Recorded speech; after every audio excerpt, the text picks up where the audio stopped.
Kansas was rocking, baby.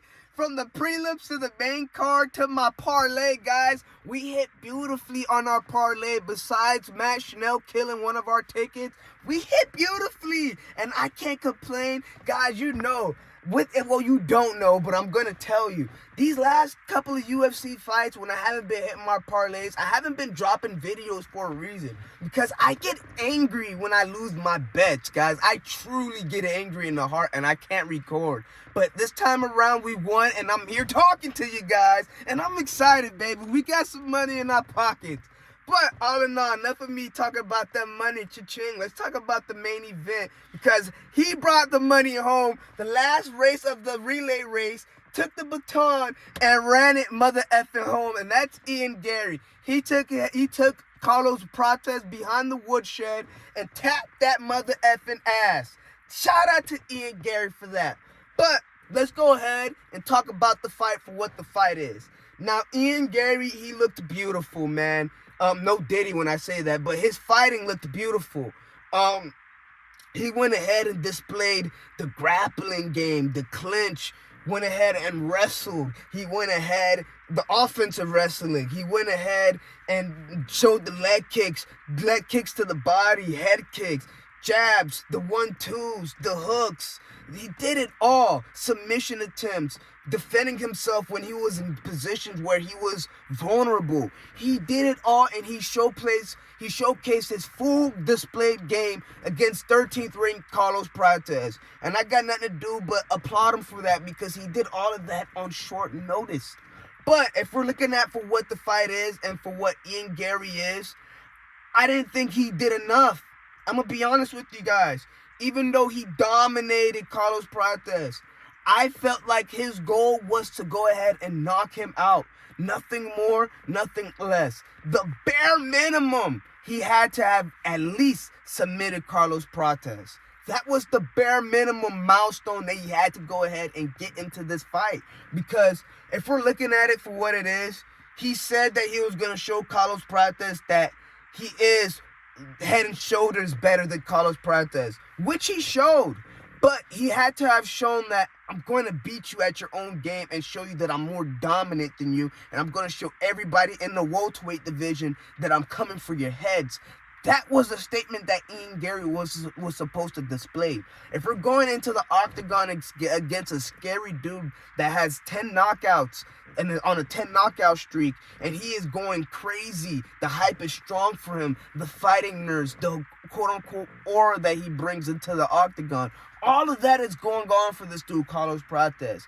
In my personal opinion, this was supposed to be Garry's Conor McGregor and Jose Aldo moment, where Garry was gonna go into that octagon, step right into that octagon, look Carlos Prates right into the eyes, and knock his ass out within the first 3 rounds. I'm not gonna give him the first round like Conor McGregor did, but you do it within the first 3 rounds, and you let the whole entire UFC division know that I'm coming for your heads.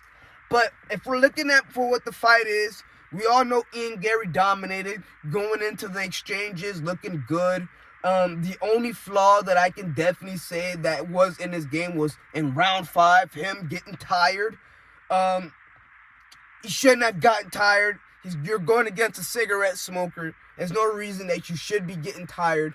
The only excuse that I can possibly give out for that is that he threw out more volume. He connected way more punches that Carlos Prates ever connected into the fight, except for the 5th round.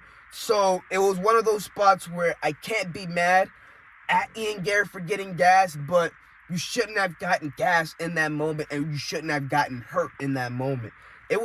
Actually, he didn't get gassed. He got hurt. Actually, no, he got hurt. He didn't get gassed. He got hurt, and it led to him getting dizzy and led to him being on the defensive end. So I'm kind of wrong on that. You guys correct me on that moment. Was it him getting gassed, or was it him getting clipped with a shot? All in all, you can't have that moment going against 13th ranked Carlos Prates. Carlos Prates was never supposed to have a good moment going into the fight. The odds, even though they placed him as a slight underdog, it wasn't that type of fight, and I knew it, and that's why I betted on you.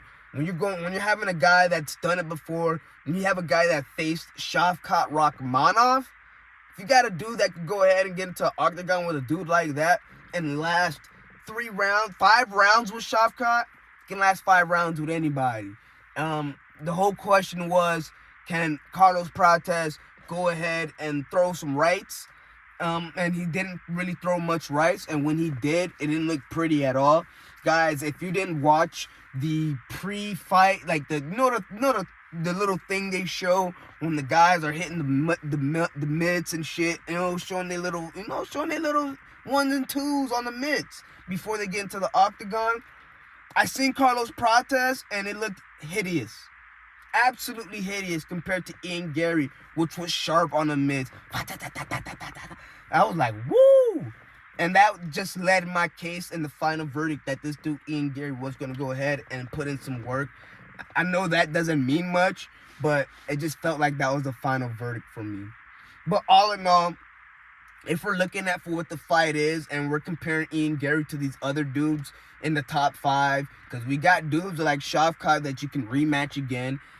You can make a case for a Shavkat rematch. You got dudes like Sean Brady, which I think is going to be a tough fight for Ian Garry, man. You got dudes like Leon Edwards, which I still think could be a tough fight for Ian Garry for some reason. I know Leon Edwards have been on the back end of his career, but I think Sean Brady is just special. I don't think Leon Edwards is that bad.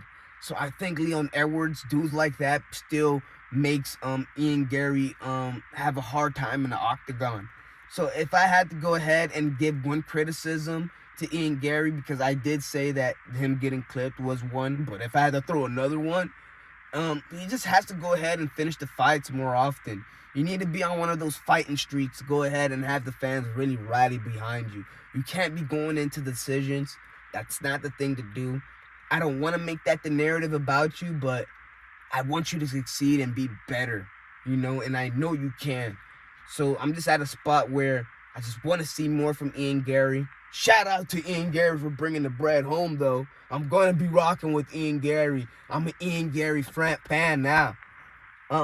Shout out to all the dudes that brought the bread home. Randy Brown, Eric Krylov. I'm forgetting the rest that I betted on, but shout out to them. All in all, you guys know the drill. I ain't got to tell you to like the video, subscribe. It's your boy Fetty MMA. I'm out.